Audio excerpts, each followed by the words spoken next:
ዘዝቐረብክዎም ጠሊሞምንን በዲሎምንን ይኸዱ ንሰለስቲኦም ሰለስቲኡ ጊዜ ብልበይ ኣሚነዮም ሰለስቲኦም ድማ ኩሎም በዲሎምንን ጠሊሞምንን ይኸዱ እቲ ናይ መጀመርያ ኣፍቃሪየ ናብ ስደት ንኸመጽ ሰላምታ ኣይርሳዕኹን ፍትዋት ተኸታተልተይን ኳዕ ብሰላም መጻኹም ንሎማዓልቲ ሒዘልኩም ዝመጻኹ መደብ ድማ መደብ እንታይ ትመኽሩን ዝብል ሓንቲ ሓፍተይ ዝጸሓፈትለይ ዛንታ ሒዘልኩም መጽ ከምቲ ኩሉ ግዜ ናይ ዝሓፍተይ ዛንታ ኣንቢዮም ስወዳእኹ ሓሳበይ ከካፍላ እየ ንስኻትኩምን ዛንታ ኣሰሚዕኹም ስወዳእኹም ሓሳብኩምን ምኽርኹምን ኣብ ኮሜንት ንኽተስፍሩላ ኣቐዲመ ብትሕትና ክላብወኩም ይፈቱ ናብዛ ናይ ዝሓፍትና ዛንታ ኣከብለኩም ላይክ ሳብስክራይብ ምግባር ኣይትረስዑ ሰናይ ምክትታል እዛ ናይ ዝሓፍትና ዛንታ ከምዚያ ትብል ሰላም ኣቢ ሓፍተይ ሶሻል ሚድያ ብከምዚ ዝጠቅም ነገር ብምጥቃምኪ ኣዝየ ድማ ብዚ ናይ ልብ ሕማም ዝኾነ ነገር ዶክተር ኮንኪ ንሓከምኪ ብምምጻእኺ ኣዚና ኢና ነመስግነኪ የቕኒየለይ ዝሓፍተይ ኣነ እኳ ከምዚ ዓይነት መዓርግስ ይግበአኒዩ ኣይብልን ኣይተግበርክዎን እውን እየ ዝብል ግን ኣብ ዘይተግበርክዎ ኣብ ዘይግበአኒ ይግበአኪዩ ኢልኪ ከምዚ ዓይነት መዓርግ ከምዚ ዓይነት ስልጣን ስለ ዝሃብክኒ የቕኒየለይ ጥራሕ ኢለየ ክሓልፎ ዝኽእል ናብ ሓሳበይ ከኣቱ ስደት እየ ዘለኹ ብ2015 ዓመተ ምህረት ተሰዲተ ኣፍቃሪ ነይሩኒ ኣብ ዓዲ ብሰላም ኣፋኒኒ በፂሐ ድሕሪ 2 ወርሒ ደው ኢለሉ ኣትየ ንምባል ደልያ ይመስለኒ ምብፅሐይ ነጊረዮም ደስ ኢልዎ ብዙሕ ከይፀናሕና ካርድ ለኣኽለ ይበለኒ ከመይ ከም ዝለኣኽ ኣይፈልጦን ይብሎ ይደጋግመለይ ፀኒሑ ሞባይል ግዝእለ ይብለኒ ዕዳይ ከይወዳእኹ ይብሎ ብድሕሪኡ ፍቕርና እናዝሓለ ከደ ደው ኢሉ ወይ ኣነ ደው ኢለ ገና ሰላምታ ከይወዳእና ቻው ክድቅስየ እዩ ዝብለኒ ሰልቺኒ ወይ ኣስጢምካ ሓዘኒ ወይ ንፈላለ ይብሎ ምንም ኣይሓዘነን ኣነ ግን የፍቅሮ ግን ምንም ኣማራጭ ኣይነበረንን ካብ ምቑራፅ ውጪ እንዲያውም ብሎክ ከይገበርክዎ እናረኣኽዎ እየ ክቆርእ ዘለኒ ኢለ ጊዜ ንፍቕሪ ዝብልዎ ነገር ፈትሕዎ ተመስገን ኢለ ምንም ከይበልክዎ ንሱለ ከይደወለ ተፈላሊና ድሕሪ 2 ዓመት ኣነለ ዕዳይ ወድየ ብሽም ቀደም መጺኣ ዝነበረት ሓፍተይ ቅርሻ ብናት እዩ ነይሩ እቲ ብሽመይ ዝነበረ ከፊለ ጨርሸ ማለታ እቲ ሓፍታ ተቐቢላታ ዝነበረት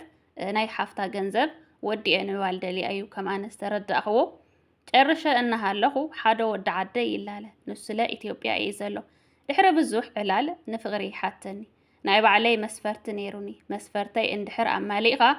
እሺ ኢለዩ መስፈርተይ ነጊረዩ ተስማዕሚዑ ፍቕሩ ተቐቢለዮ በቃ ካፍቲ በኣካል ዝፈልጦ ሰብ እዚ ፍቕሪ ዘይስስዕ ኮይኑ ረኺበዮ በቃ ኣነ ኣብ ዓዲ ንቤተሰበይ ዘድልየኒ ነገር ገዚእኻ ኣብ ፅሐለይ እንተበልክዎ ብዘይ ምንም ምኽንያት የማልአለይ ኣነ ኳ ተሰቂፈ መሻረፍካ ክንዲዚአን ናትካ እየን እንተበልክዎ ኣየድልየንን ኣነ ንስኺኺ ተድልይኒ ዳ እምበር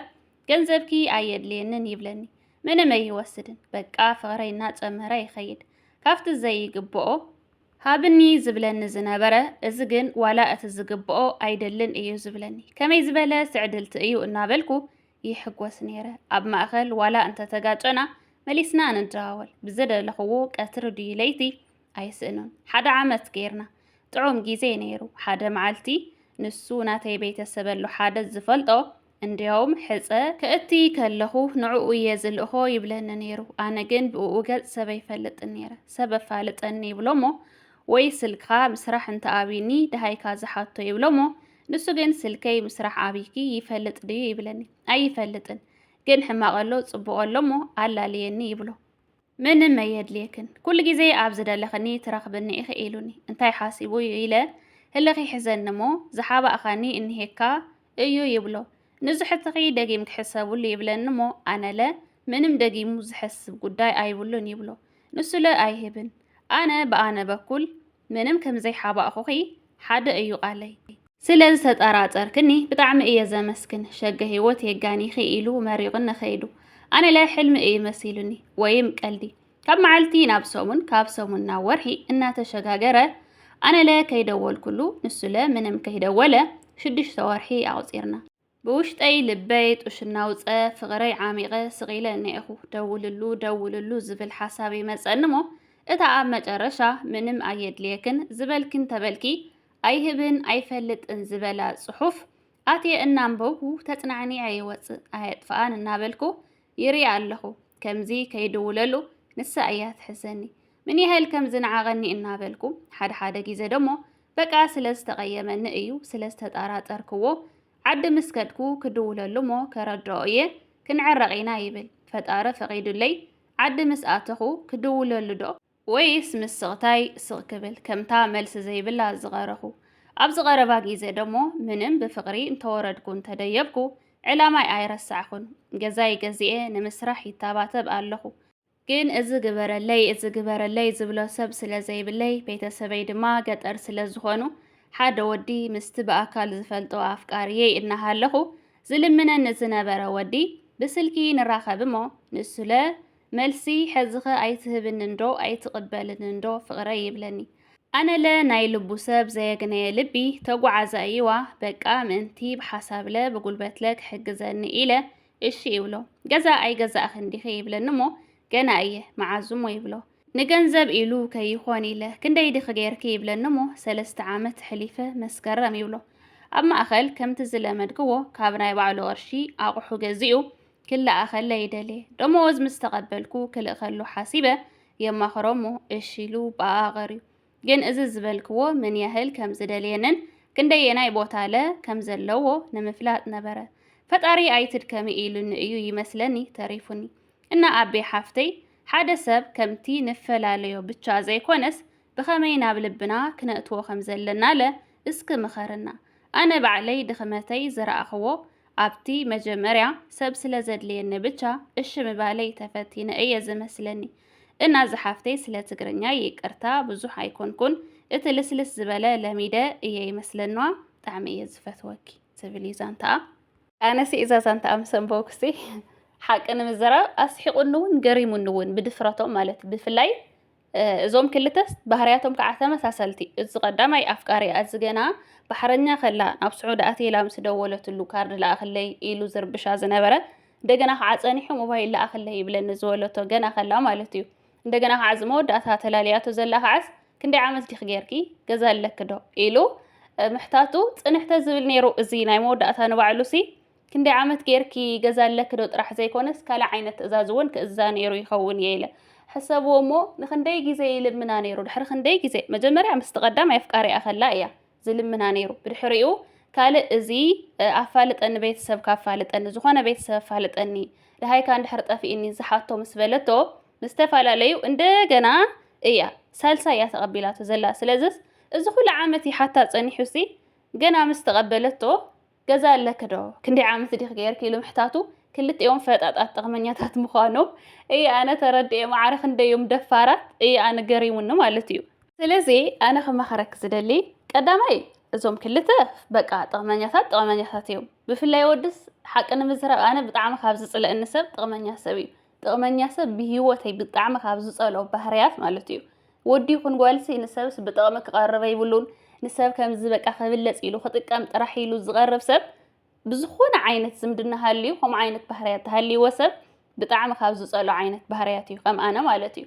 ሰብሲ ምሕዝነት ተኾይኑ ሕውነት ተኾይኑ ፍቕሪ ተኾይኑ በቃ ብፍቕሪ ጥራሕ እምበር ንጥቕሚ ኢሉ ብፍላይ ወዲ ኮይኑ ካብ ጓል ከይፍቀራ ከይደለያ ንጥቕሚ ኢሉ ካብ ዝቐርብ ወዲ